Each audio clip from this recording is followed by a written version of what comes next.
layered rubber stopper that creates a vacuum seal inside the tube, thereby facilitating of liquid. The vacuum tubes were invented by Joseph Liener in 1949, and the term vacuum even though is used very interchangeably with the blood collecting tubes, but this is the registered trademark of Becton and Dickinson, that is BD.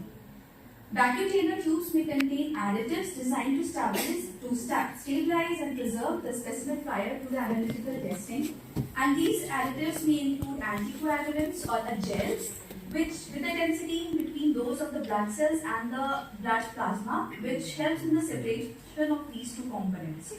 The color of the top indicates the additive in the vial.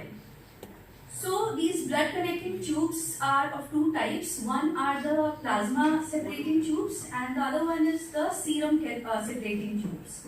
So the plasma separating tubes, the first one and the most commonly commonly used tube is this lavender tube, which is having EDTA, and this chelates the calcium that is there in the blood, and this is most commonly used in hematology and also in the blood bank. The second tube is the blue tube having 3.2% sodium citrate. This also acts as a calcium chelator.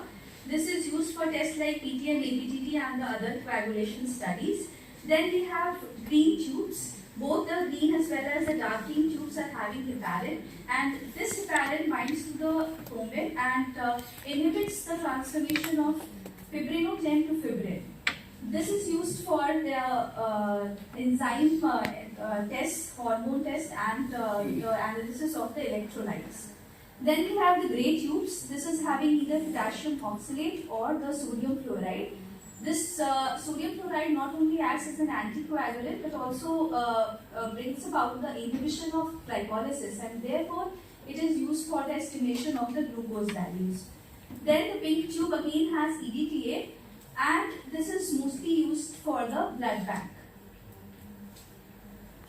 There are two types of serum separating tubes. The first yellow one is having a serum separating gel along with a clot activator, and since it is having the clot activator, it is important that the blood is mixed inside the vacuum using these inversions. However, the second tube, that is the red tube, is plain. It doesn't have any anticoagulant, and therefore no mixing is required in this red color vial. These are used for biochemistry.